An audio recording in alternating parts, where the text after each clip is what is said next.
morning. I'm Allison Meyer. Thank you for joining us for this month's MEYERTech webinar. We will be continuing this webinar series every month to share insights into the many ways MEYER is using tech to troubleshoot, solve problems, and develop solutions in our industry. To start, I'd like to take a few minutes to tell you a bit about MEYER in case you weren't already familiar. MEYER engineers and manufactures rugged, reliable, smart products for drilling well control systems and well testing equipment. We are API 16D licensed and headquartered in the United States with international reach.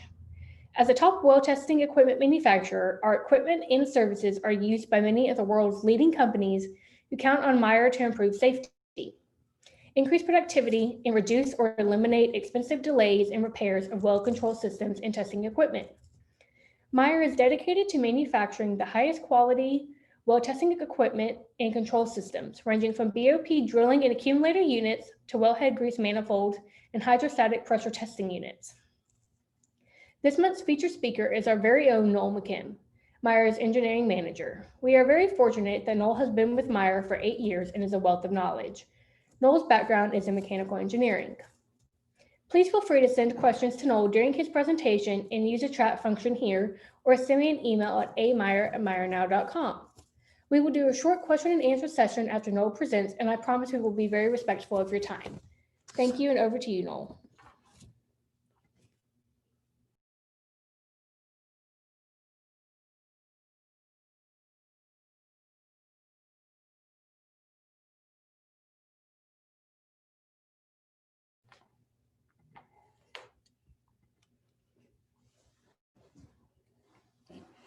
Good morning. Thanks for joining us.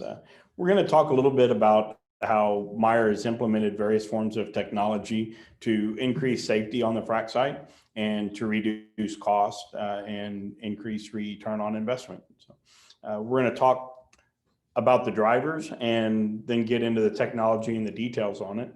Of course, always main motivation on anything, particularly in this market we're in right now, is cost and safety.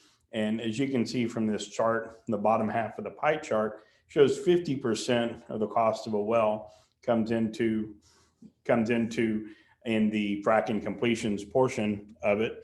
A little clarity will blur that out, and your green pie is actually frac pumps and equipment. So you can see essentially a quarter of the cost of the well based in this EIA report is based in that frac pump and equipment. So the sooner you get off a location, you can save dramatic cost reductions in the overall cost of the well. So they've accomplished that by increasing the pump hours, pump rates, running simul-fracs, anything and everything they can to keep that equipment operating. And you've seen pump rates go up to as many as 20 hours a day or more, dramatically shorting maintenance windows on there. So you'll see we have a couple of charts here on both of them up in the Delaware. We have, you'll see the top one is fluid volume. And back in 2010, we've seen almost a 500% increase in volume, and your maximum rates going up dramatically in barrels per minute, up to around 100 in 2017. We're seeing 130 barrels, and in fact, dealt with a customer yesterday that just got off of one at 136 barrels. After 8 jobs at 130 barrels a minute, was able to essentially prevent any washout from occurring, and just that increase of 6 barrels a minute caused dramatic damages. We'll get into where that's important later on. You'll see also, to get more out of each and every well, the stage counts have increased dramatically, almost exponentially in some basins. And the amount of proppants that are being used has increased dramatically, as much as 1 million pounds per well, or per stage rather, in instance. And the mix ratio that they're using can be as much as twice what it was even a few years ago, creating a much more abrasive slurry and at higher velocities, turbulent flows, causing a lot of damage. So this is a picture of a valve. We could spend all day looking at damages coming off of frac locations, but just a sample. You can see this one had a bunch of washout had a grease void, allowed sand to start washing through, create damage, and ended up causing about 18 hours of NPT time, having to switch out a master valve on this, plus repair costs, seat pockets, welding, and so on. So very expensive repair, all due to lack of grease and not being able to get it when they needed it. So that brings us to the change in technologies. So a few years ago, what you would see would typically be a unit like on the left. And these are still used commonly in production and in some areas where they're not doing very many stages or low level fracs. But on the right is a unit with about 3 times the horsepower that's able to substantially reduce the amount of time required to grease. Making these changes, people were able to see 50% reduction in times, especially incorporated with the grease manifold on the system. Bigger, faster, better. So tied into our Gen 2 grease manifold system here, you'll see on the back we've got individual hose reels, and that's one of the numerous patents that we have actually on these units, and that allows for a cleaner footprint, less tripping hazards, faster rig up, more ergonomic. On the front, you'll have valves clearly labeled. This one's rigged for a 3-well pad. You have a gauge to read your grease pressure, and you have an opening there for your flow meter. And it allows your operator to track how much grease is going into each valve, when it goes into each individual valve, and control on the fly with just a single man operation, not having to communicate back and forth. And you're able to do it all from outside of the red zone. And here's the lubrication flow meter, which can be mounted on the manifold or on the grease unit, or later off, you'll see actually an instance where you're able to read it onto some electronics. So this unit will read in pounds. So for the first time, you're able to actually track how many pounds of grease is going into an individual valve under the various conditions, and adjust that if you're getting into higher flow wells. If you're having problems with a given valve, you know it ahead of time. You're able to make those adjustments on the fly, because now you're finally, for the first time, really getting information back from your valve. So some of the successes we saw early on in this is it allowed operators to reduce time and repairs dramatically by not having to get into man baskets. Taking weather out, wind out, ice out allowed them to always do their job when there was a window. They're able to do it outside of the red zone, which dramatically increased their opportunities to grease, which means a little bit of grease more often, which greatly reduced the amount of wear and tear on each one of the individual valves. We have a few rig up pictures here in the field. On the left, you'll see one of our Gen 3 units rigged up, which is our automated units. In the middle, you'll see a couple units, a couple rig ups with our Gen 2 systems.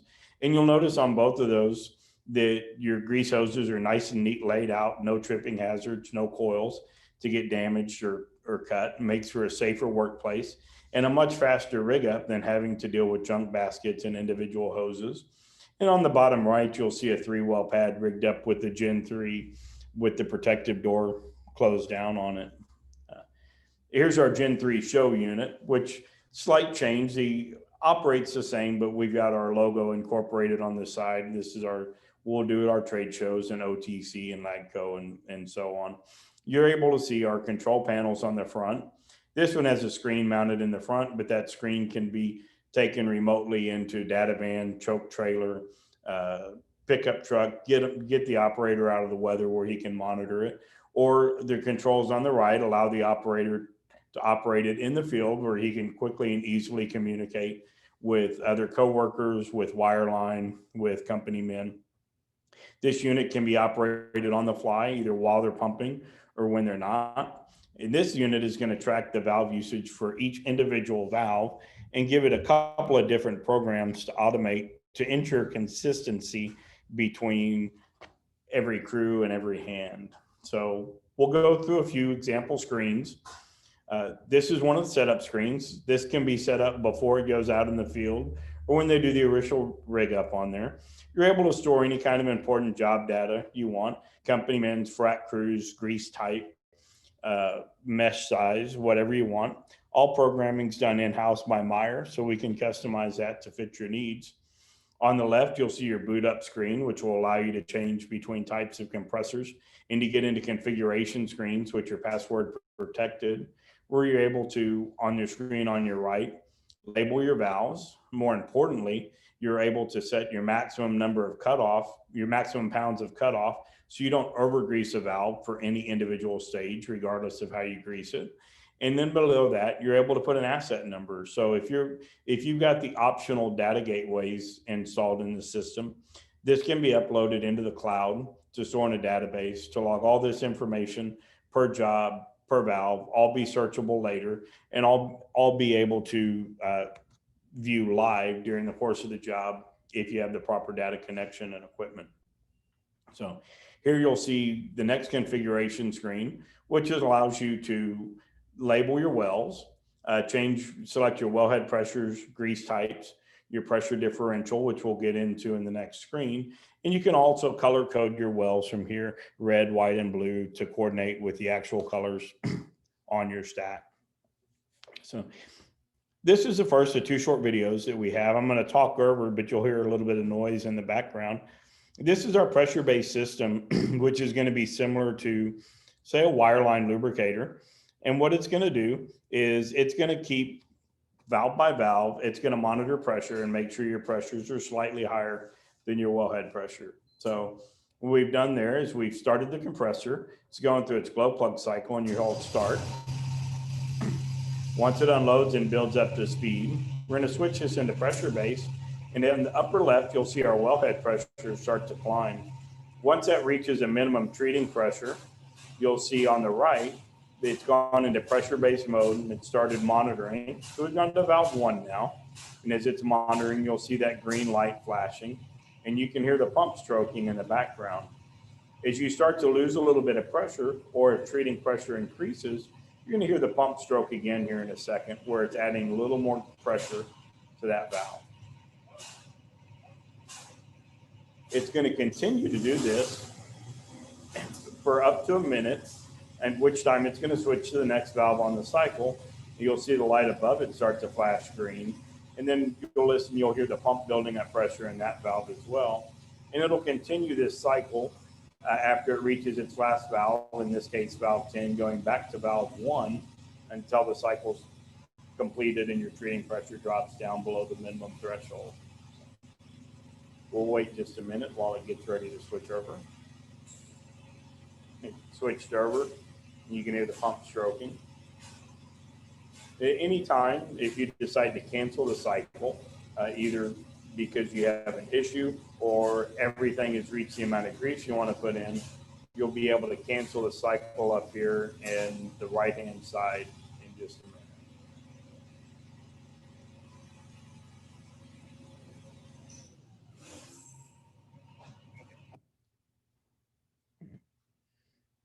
Now we're going to go to the stage-based, which is going to be similar to the maintenance-based cycle that you're familiar with now. So the stage-based cycle, again, we're going to start and stop our compressor, but we're going to pick and choose which valve we grease. Now, this is going to grease the cycle based on two things. One, it'll cut off when you hit your maximum amount of grease that you want to use, or it's going to shut off when you hit your maximum pressure. So 5,000 for a 5K wellhead, 10K for a 10K wellhead, and so on. We're able to switch between the two pumps. If you have an issue with the pump or your grease total will start getting low, we toggle back and forth by hitting pump 1 or pump 2. And we're able to track how much grease has been pulled out of each drum.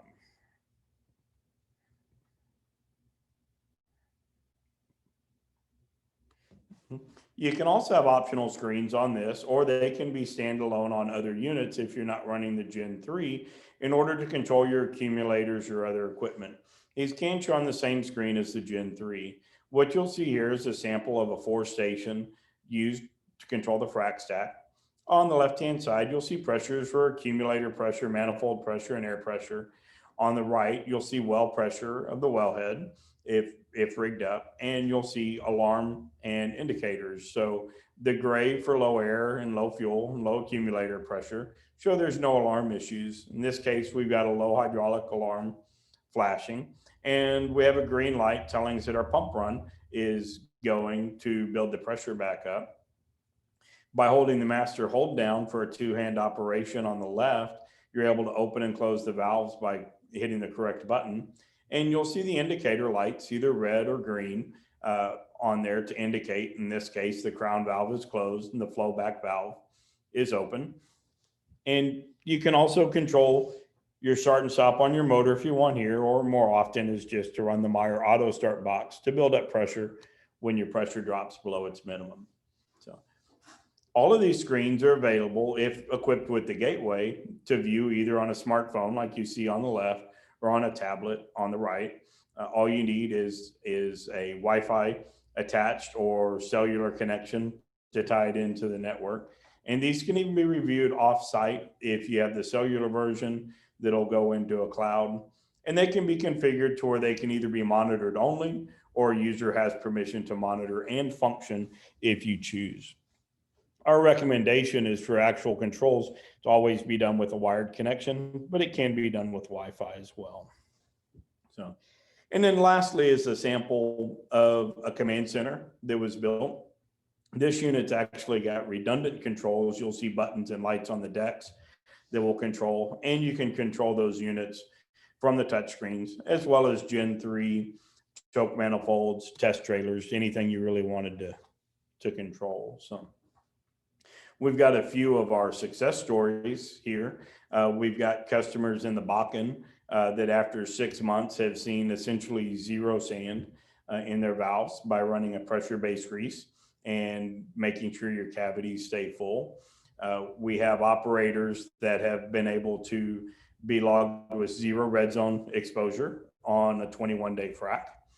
We have a customer in the Haynesville that was running 6 valves and had 3 failures before he switched to the patented SPYDER manifold system, and afterwards ran 1,200 stages and over 21 million pounds with zero downtime and no real hard damage no real machining damage to the valve bodies. And we've had customers that have been able to switch from a Gen 2 to a Gen 3. And this was a job actually running 1 million pounds per stage and 130 barrels a minute. They were having very good success with the Gen 2, but were able to see a reduction of 30 pounds per well and still reduce wellhead repair costs by about 10%. So it shows that you can really optimize if you have more data. And we feel like as they continue to run those, they'll be able to even fine tune those even more. So in conclusion, we think that the automation and data is going to be the key to success as operators continue to push the envelope, higher flow rates, more abrasive sand slurry mixes, faster pump times, lower maintenance windows. It's going to be critical to be able to see what really happened on the job and do a root cause failure analysis when it was done, to be able to fine tune your best practices, not only to what happened today, but what you think is going to happen tomorrow. And those are all going to be instrumental in lowering your repair costs, cutting back on NPT, and keeping safe workers by keeping them out of the hazards and out of the red zone. With that, if we have any questions, I'll be happy to answer them. We've had a couple of them come through while we're talking. First is, can the unit be monitored remotely? And it can, so long as you have a cellular Wi-Fi connection on there, which is optional. We can incorporate it. Of course, some remote locations, cellular can always be a challenge. There are multiple bandwidth solutions, and they are getting better every day. And then it's being asked, is it more effective on a single well or a multi-well? And what is the sweet spot? And they can be utilized on all wells. We find the biggest advantages come in the 2 and 3 well pads where they're running concurrent operations. But they can work well in single wells. You can really keep everything greased and tracked well. And it works great if you're doing a single well that's a test environment, where operators might want to know exactly what happened after the fact and track that versus what happened on the well. So with that, I'll turn this back over to Allison.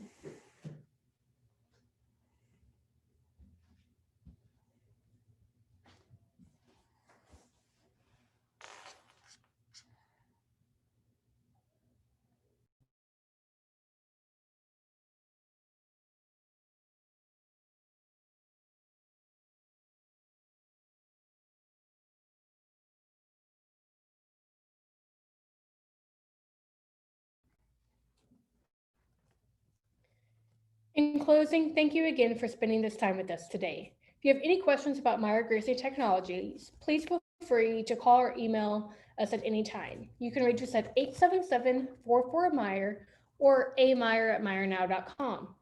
We'd love for you to join us at next month's webinar on Wednesday, January 13th, featuring Manta Robotics, the only robotic swimmer in the market for API 653 above ground storage tank inspections. Also, if you have any requests for future webinar, please feel free to reach out. Thanks again and enjoy your day. We hope to see you next month.